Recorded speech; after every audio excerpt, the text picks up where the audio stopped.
കൃഷ്ണ. എല്ലാവർക്കും മാധവത്തിലേക്ക് സ്വാഗതം.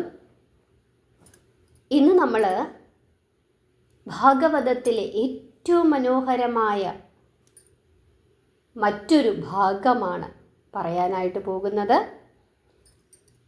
രാസക്രീഡ. എന്താണ് ഭഗവാന്റെ രാസക്രീഡ?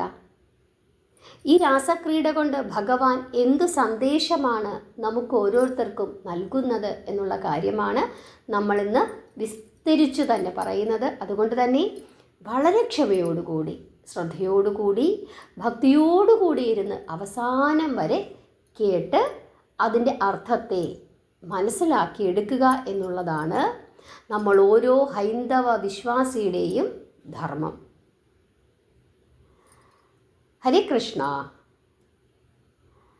പ്രസവിച്ചിട്ട് 10 ദിവസം തികയുന്നതിനു മുമ്പ് മുതൽ കൃഷ്ണൻ കാണിച്ചുകൊണ്ടിരുന്ന അത്ഭുത ലീലാവിലാസങ്ങൾ കണ്ട് ഗോപന്മാർക്കും ഗോപിമാർക്കും ഗോപസ്ത്രീകൾക്കും ആ ശിശുവിൽ ഭക്തിയോടു കൂടിയ ഒരു സ്നേഹമാണ് ഉണ്ടായിരുന്നത്.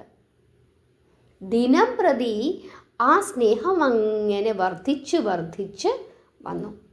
ഗോപന്മാരെ അപേക്ഷിച്ചിട്ട് ഗോപസ്ത്രീകൾക്കാണ് ആ ബാലനിൽ കൂടുതൽ ഭക്തിയും സ്നേഹവുമൊക്കെ ഉണ്ടായത്.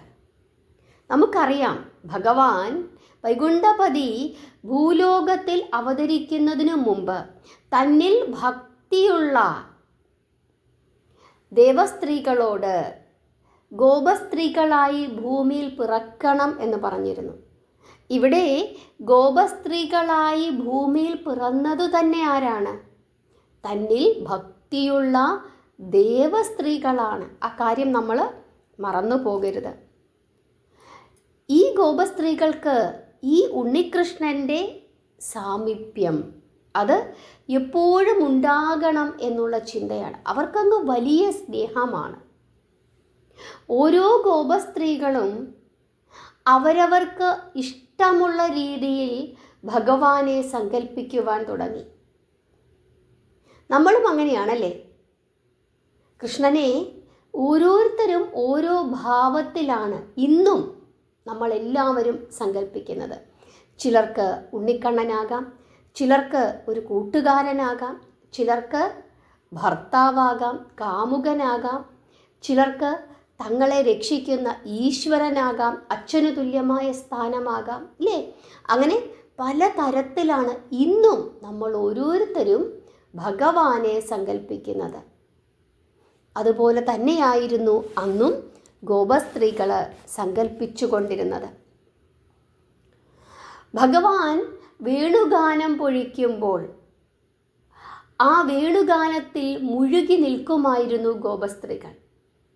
അവരങ്ങനെ മുഴുകി നിൽക്കുന്നത് കൊണ്ട്, അല്ലെങ്കിൽ ഭഗവാന്റെ കൂടെ എപ്പോഴും പോയി ഇരിക്കുന്നത് കൊണ്ട് അവരുടെ ഭർത്താക്കന്മാർക്ക് യാതൊരു പരാതിയും ഉണ്ടായിരുന്നില്ല എന്നുള്ളതും ഇവിടെ വളരെ ശ്രദ്ധേയമായ കാര്യമാണ്.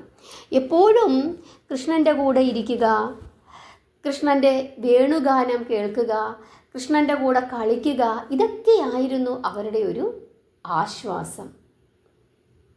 പ്രത്യേകിച്ച് അമ്പാടിയിൽ നിന്ന് വൃന്ദാവനത്തിലേക്ക് വന്നതിനു ശേഷം കൃഷ്ണൻ പിന്നീട് അങ്ങനെ വലിയ കുസൃതികളൊന്നും കാണിച്ചിരുന്നില്ല.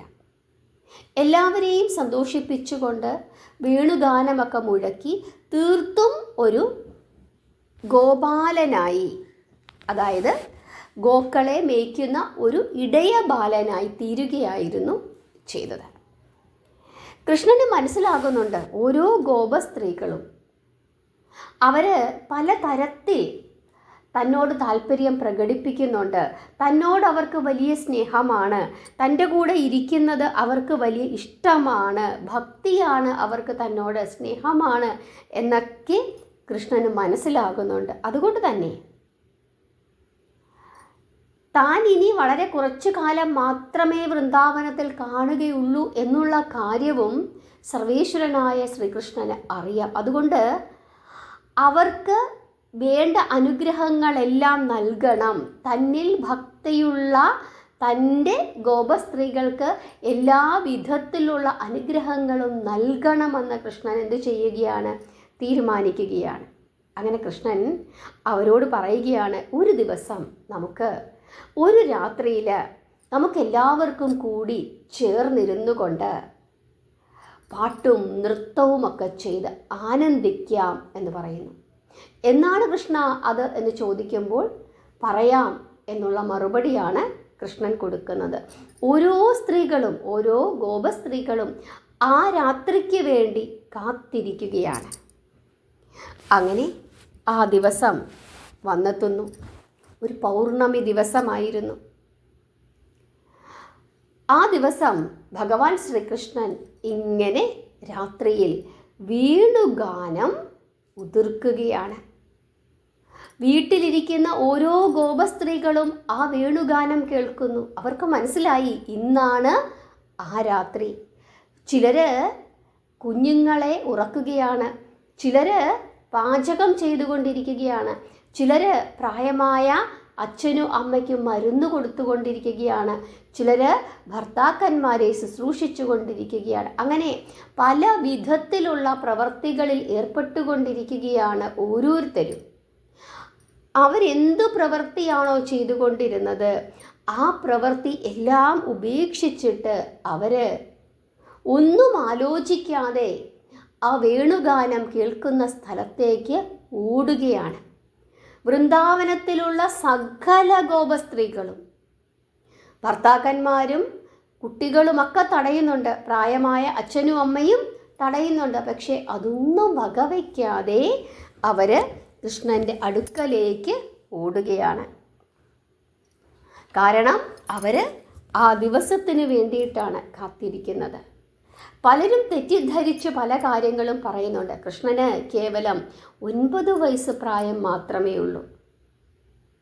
ഒരു സ്ത്രീ തൻ്റെ ജാരൻ്റെ അടുക്കലേക്കാണ് ഓടുന്നതെങ്കിൽ അവൾ എന്താണ് ചെയ്യുന്നത്? ആരും കാണാതെയായിരിക്കും പോകുന്നത്. ഇവിടെ അങ്ങനെയാണോ? അല്ല. എല്ലാവരും കാണുകെ കൂട്ടം കൂട്ടമായിട്ട് അവരെല്ലാവരും കൃഷ്ണൻ്റെ അടുക്കലേക്ക് ഓടിപ്പോവുകയാണ്. അതിൽ നിന്ന് തന്നെ ആർക്കും ഒന്നും മറയ്ക്കുവാനില്ല എന്നുള്ള വലിയ സത്യം അവിടെ നമ്മുടെ മുമ്പിൽ തുറന്നു കാട്ടപ്പെടുകയാണ്. അവർക്കാർക്കും കൃഷ്ണനോട് കാമം ഉണ്ടായിരുന്നില്ല, സ്നേഹം മാത്രമാണ് അവർക്കുണ്ടായിരുന്നത്. കൃഷ്ണൻ്റെ കൂടെ എപ്പോഴും ഇരിക്കണം, അത് മാത്രമേ ഉള്ളൂ അവർക്ക് ചിന്ത. കൃഷ്ണൻ്റെ കൈക്കൊക്കെ ഇങ്ങനെ പിടിക്കണം, കൃഷ്ണൻ്റെ അടുത്തിരിക്കണം, കൃഷ്ണനോട് കളിതമാശകൾ പറയണം, നൃത്തം ചെയ്യണം, പാട്ട് പാടണം. ഇതൊക്കെയാണ് ഇവരുടെ എല്ലാം ആഗ്രഹം. അങ്ങനെ ഇവരെല്ലാവരും കൃഷ്ണൻ്റെ അടുക്കലേക്ക് ഇങ്ങനെ ഓടി വന്നപ്പോൾ കൃഷ്ണൻ അവരോട് ചോദിക്കുകയാണ്, സുന്ദരികളെ, നിങ്ങളെല്ലാവരും കൂടി ഈ അസമയത്ത് ഈ വിജനമായ കാട്ടിലേക്ക് എന്തിനാണ് വന്നത്? നേരം രാത്രി അതിക്രമിച്ചിരിക്കുന്നു. നിങ്ങളെ വീട്ടിൽ കണ്ടില്ലെങ്കിൽ ബന്ധുജനങ്ങൾ പരിഭ്രമിക്കില്ലേ? ഭർത്താവിനെയും കുട്ടികളെയും പരിചരിക്കേണ്ട നിങ്ങൾ അവരെ അവഗണിച്ചുകൊണ്ട് ഇങ്ങോട്ട് വന്നത് ശരിയാണോ? ഭർത്താവ് സ്ത്രീകൾക്ക് ദൈവമാണ്. ഭർത്താവിനെ അവഗണിച്ചുകൊണ്ട് രാത്രികാലങ്ങളിൽ പരപുരുഷനെ തേടി നടക്കുന്നത് ഉത്തമകളായ സ്ത്രീകളുടെ ധർമ്മമാണോ? അത് ഉത്തമ സ്ത്രീകൾക്ക് ഒരിക്കലും ഭൂഷണമല്ല. അതിനും പുറമെ കൊച്ചുകുട്ടികളുണ്ട്, പ്രായമായ ആളുകളുണ്ട്. അങ്ങനെ എല്ലാ വിധത്തിലുള്ള, എല്ലാ പ്രായത്തിലുമുള്ള ആളുകളെല്ലാവരും അവരവരുടെ പുരുഷന്മാരെയും കുട്ടികളെയും മാതാപിതാക്കളെയും ഉപേക്ഷിച്ചിട്ട് എല്ലാവരും തന്നെ ഇവിടെ വന്നിരിക്കുന്നു. അതെന്തുകൊണ്ടാണ്?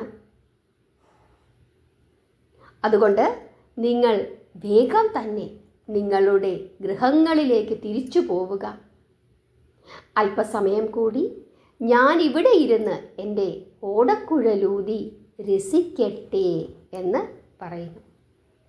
അപ്പോൾ രാധാറാണി മുമ്പോട്ട് നടന്നു വരുന്നു. രാധാറാണി ഭഗവാനോട് പറയുകയാണ്, കൃഷ്ണ, അങ്ങ് പ്രപഞ്ചത്തിൻ്റെ ഭർത്താവാണ്, ഗോപികാരമണനാണ്.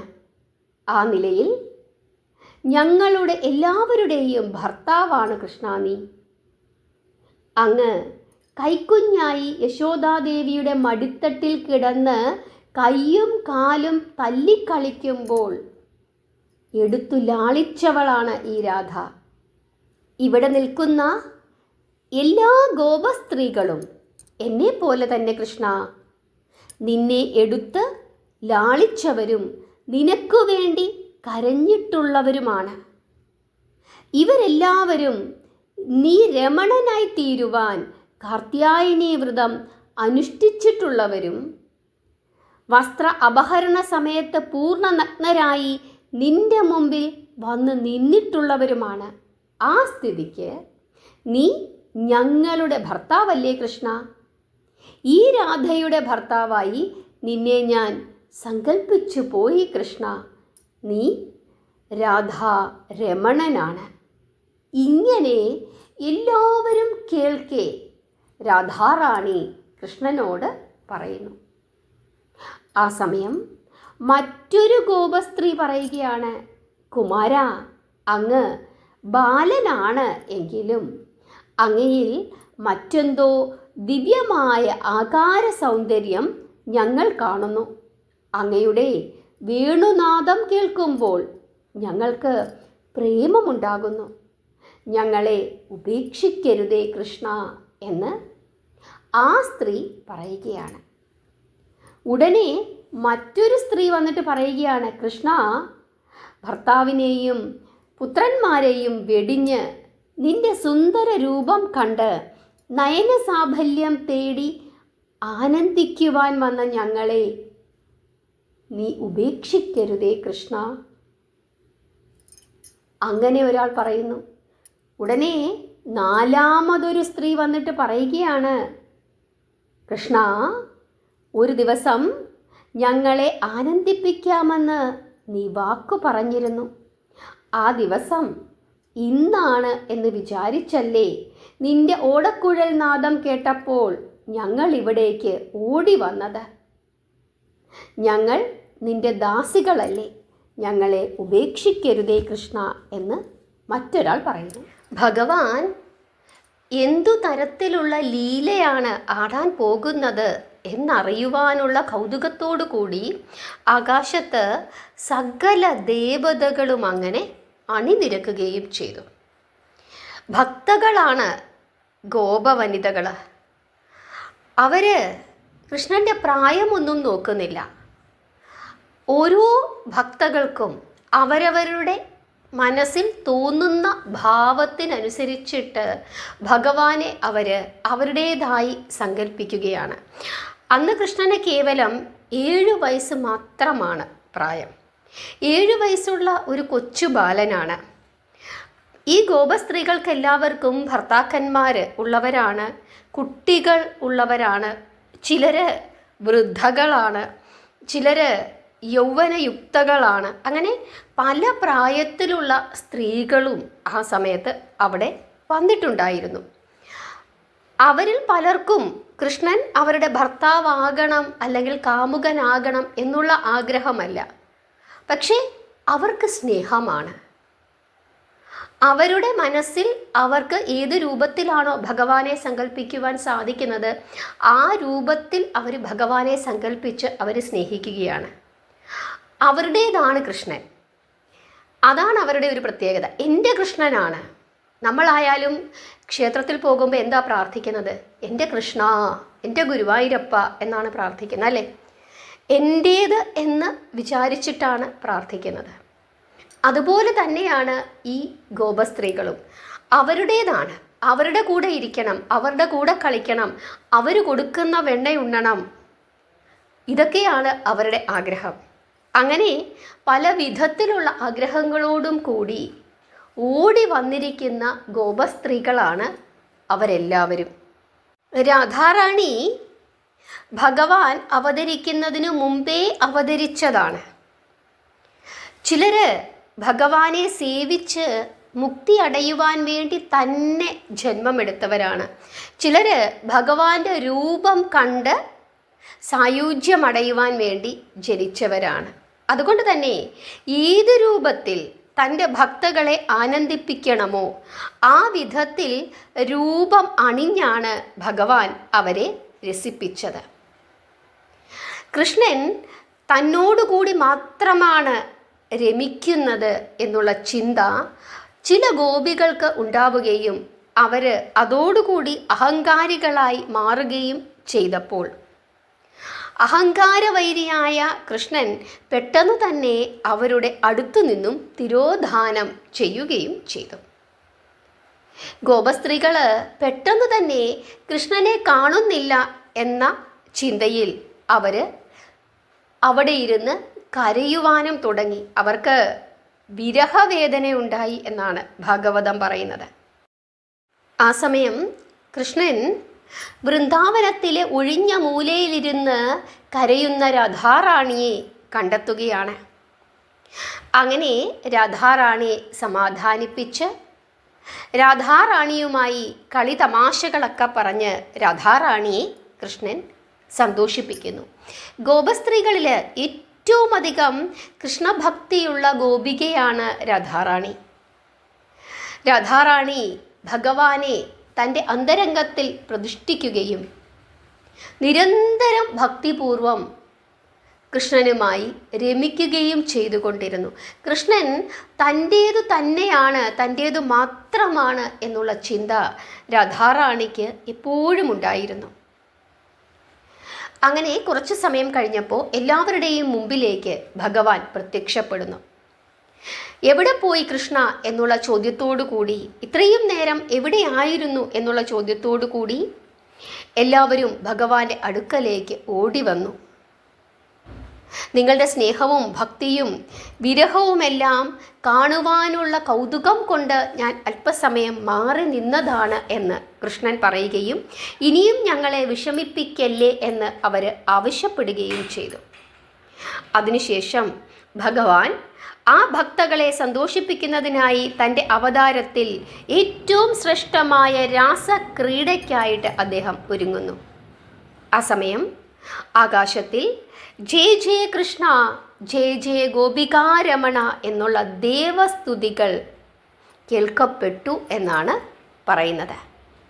കൃഷ്ണൻ തൻ്റെ പീലിത്തിരുമുടി മുറുക്കിക്കെട്ടി പീതാംബരം വരിഞ്ഞു മുറുക്കി ഉടുത്ത് കൈവളകളും കാൽച്ചിലമ്പുകളും ക്രീഡാവേളയിൽ ഊരി വീഴാത്തവണ്ണം ഉറപ്പിക്കുകയും മെയ്യാഭരണങ്ങൾ യഥാസ്ഥാനങ്ങളിൽ അണിയുകയും ഓടക്കുഴൽ അരക്കെട്ടിൽ കാഞ്ചിയുടെ ഇടയിൽ തിരുകുകയും ചെയ്തു. ആ സമയം എല്ലാ ഗോപസ്ത്രീകളും ഭംഗിയായി ഉടുത്തൊരുങ്ങി വേണ്ട വിധത്തിലുള്ള അലങ്കാരങ്ങൾ ചെയ്ത് രാസക്രീഡയ്ക്കായി തയ്യാറെടുക്കുന്നു. വൃന്ദാവനത്തിലെ ആ സുന്ദരമായ പൗർണമി രാത്രിയിൽ കാളിന്തി നദിയുടെ തീരത്തു വെച്ച് അങ്ങനെ ഭഗവാൻ രാസക്രീഡ ആരംഭിക്കുകയാണ്.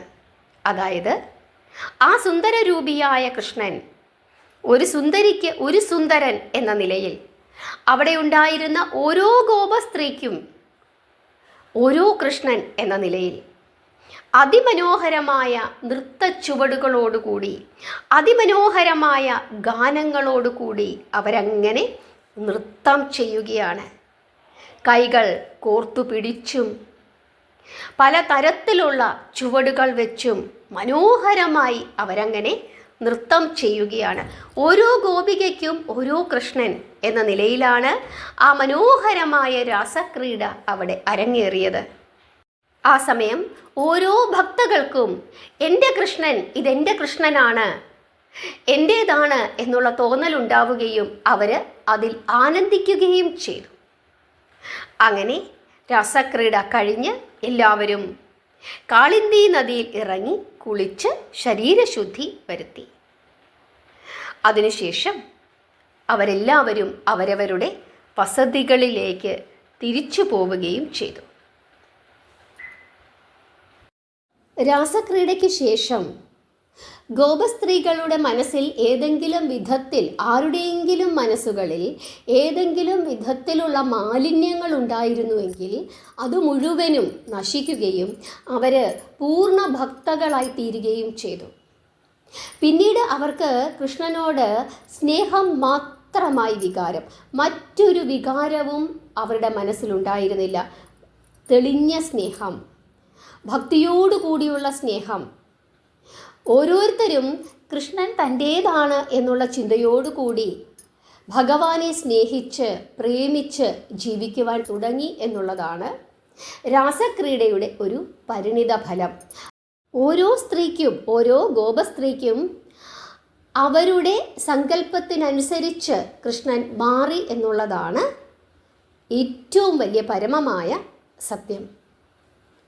രാസക്രീഡയ്ക്ക് ശേഷം വൃന്ദാവനത്തിലെ ഗോപസ്ത്രീകൾ കൂടുതൽ കൃഷ്ണഭക്തിയുള്ളവരായി തീർന്നു എന്നുള്ളതും ഒരു വലിയ സവിശേഷതയാണ്. ഹരേ കൃഷ്ണ. ഇവിടെ നമ്മളെല്ലാവരും ഓരോ കൃഷ്ണഭക്തകളും ഓരോ ഗോപസ്ത്രീകളാണ്. കാരണം നമുക്കെല്ലാവർക്കും അറിയാം, നമ്മുടെ മനസ്സിൽ ചിലർ ഉണ്ണികൃഷ്ണനായി കണ്ട് ഭഗവാനെ സ്നേഹിക്കും. അങ്ങനെ കണ്ട് സ്നേഹിക്കുന്ന ആളുകളുടെ മനസ്സിൽ അവർക്ക് സ്വന്തം മക്കൾ ഉണ്ടാകും, ഇല്ലേ? മക്കളില്ലാത്തവരല്ല. കൂടുതൽ ആളുകളും മക്കളുള്ളവർ തന്നെയാണ് ഉണ്ണികൃഷ്ണനെ സ്വന്തം മകനായി കണ്ട് സ്നേഹിക്കുന്നത്. അവിടെ അവരുടെ ഉണ്ണിയാണ്, അവരുടെ മകനാണ്, ഇല്ലേ? ചിലർ തൻ്റെ കാമുകനായോ ഭർത്താവായോ കൂട്ടുകാരനായോ സങ്കല്പിച്ച് സ്നേഹിച്ച് ജീവിക്കും. അവർക്കും ഭർത്താവുണ്ടാകും. പക്ഷേ ഭർത്താവുണ്ടായിട്ടും ചിലപ്പോൾ ഭർത്താവുമായി വലിയ സ്നേഹത്തിൽ ജീവിക്കുന്ന ആളുകളായിരിക്കും. എങ്കിലും അവരുടെ മനസ്സിൽ കൃഷ്ണൻ എന്ന് പറഞ്ഞാൽ അവരുടെ ഒരു കളിക്കൂട്ടുകാരനാണ്. ചിലർക്ക് രക്ഷകനായിരിക്കും. അവരെ രക്ഷിക്കാൻ, അവരെ നോക്കാൻ അവർക്ക് അച്ഛനോ ഭർത്താവോ ഒക്കെ ഉള്ളവരായിരിക്കും. എങ്കിലും കൃഷ്ണനെ അവർ ഒരു രക്ഷകനായി കരുതുന്നു. അങ്ങനെ പല വിധത്തിൽ നമ്മളും ഭഗവാനെ കാണുന്നുണ്ട്. നമ്മൾ എങ്ങനെ കാണുന്നുവോ അങ്ങനെയായി തീരുകയാണ് ഭഗവാൻ നമ്മുടെ മനസ്സിലേക്ക്. അതുതന്നെയാണ് രാസക്രീഡ കൊണ്ട് ഇവിടെ ഭഗവാൻ ഉദ്ദേശിച്ചത്. ഓരോ ഗോപ വനിതയ്ക്കും അവരാഗ്രഹിക്കുന്ന രീതിയിൽ ഭഗവാൻ അവരുടെ മുമ്പിൽ പ്രത്യക്ഷപ്പെട്ട് അവർക്ക് വേണ്ട ആനന്ദം നൽകുകയായിരുന്നു ഭഗവാൻ.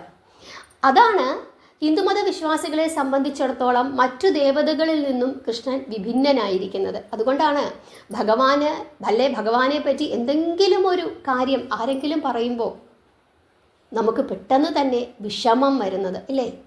ആരെങ്കിലും നമ്മുടെ കൃഷ്ണനെ, ഉണ്ണികൃഷ്ണനെയോ അല്ലെങ്കിൽ നമ്മുടെ ഭഗവാനെ പറ്റിയോ എന്തെങ്കിലും ഒന്ന് മോശപ്പെട്ട രീതിയിൽ പറഞ്ഞാൽ പെട്ടെന്ന് നമുക്ക് സങ്കടം വരുന്നത്, കരച്ചിൽ വരുന്നത് എന്തുകൊണ്ടാണ്? കൃഷ്ണൻ നമ്മുടെ ഓരോരുത്തരുടെയും സ്വന്തമാണ്. എൻ്റെ കൃഷ്ണ എന്ന് വിളിക്കുമ്പോൾ എൻ്റെ കൃഷ്ണനായിട്ട് തന്നെയാണ് നമ്മൾ വിളിക്കുന്നത്. അല്ലാതെ ഒരകൽച്ച ഉണ്ടായിട്ട് നമ്മൾ വിളിക്കുന്നതല്ല. നമ്മൾ പൂർണ്ണമായിട്ടും, ഇപ്പോൾ നമ്മളൊരു അധ്യാപകനെ കാണുന്നു, ഇല്ലേ? അപ്പോൾ എൻ്റെ സാറ് എന്ന് പറയുന്നുണ്ട്. ആ എൻ്റെ സാറെന്ന് പറയുമ്പോൾ നമുക്കൊരു സ്നേഹമുണ്ട്. എൻ്റെ സാറാണ്, ആ ഒരു ബഹുമാനം കലർന്നിട്ടാണ് നമ്മൾ എൻ്റെ മാഷാണ്, എൻ്റെ സാറാണ് എന്ന് നമ്മൾ പറയുന്നത്. പക്ഷേ എൻ്റെ കൃഷ്ണനാണ്, എൻ്റെ കണ്ണനാണ് എന്ന് പറയുമ്പോൾ നമുക്കവിടെ ബഹുമാനമാണോ? അല്ല, നമുക്ക് സ്നേഹമാണ്, അല്ലേ? നമ്മുടെ സ്വന്തമാണ് കൃഷ്ണൻ. ഗുരുവായൂരപ്പൻ എന്ന് പറയുന്ന ആരാണ്? നമ്മുടെ സ്വന്തമാണ്. നമുക്കത്രയും സ്നേഹമാണ്, അല്ലേ? അതാണ് കൃഷ്ണൻ മറ്റു ദേവതകളിൽ നിന്നും വ്യത്യസ്തനായിത്തീരുന്നത്. ഇവിടെ ഓരോ ഗോപസ്ത്രീക്കും ഭഗവാൻ അങ്ങനെയുള്ള ഒരു സുഖമാണ് നൽകിയത്. നമുക്ക് ഓരോരുത്തർക്കും ഭഗവാൻ അങ്ങനെയുള്ള സുഖങ്ങളാണ് നൽകുന്നത്. അതുകൊണ്ട് നമ്മളെല്ലാവരും ഗോപസ്ത്രീകളായി മാറാനായിട്ട് ശ്രദ്ധിക്കുക, ഭഗവാനെ സ്നേഹിക്കുക. ഭഗവാൻ അതുമാത്രമാണ് ആഗ്രഹം, നമ്മുടെ സ്നേഹമാണ് ഭഗവാൻ ആഗ്രഹിക്കുന്നത്. നിങ്ങൾ മനസ്സ് നിറഞ്ഞ് സ്നേഹിച്ചു കൊള്ളുക ഭഗവാനെ. നിങ്ങൾ എത്ര സ്നേഹിക്കുന്നുവോ അതിൻ്റെ 10 ഇരട്ടിയായി ഭഗവാൻ നിങ്ങളെ സ്നേഹിക്കുമെന്നുള്ള കാര്യത്തിൽ യാതൊരു തർക്കവും വേണ്ട. എല്ലാവർക്കും രാസക്രീഡയുടെ മഹാത്മ്യം മനസ്സിലായി എന്ന് വിശ്വസിക്കുന്നു. നാമം ജപിക്കുക, പ്രാർത്ഥിക്കുക. ഹരേ കൃഷ്ണ.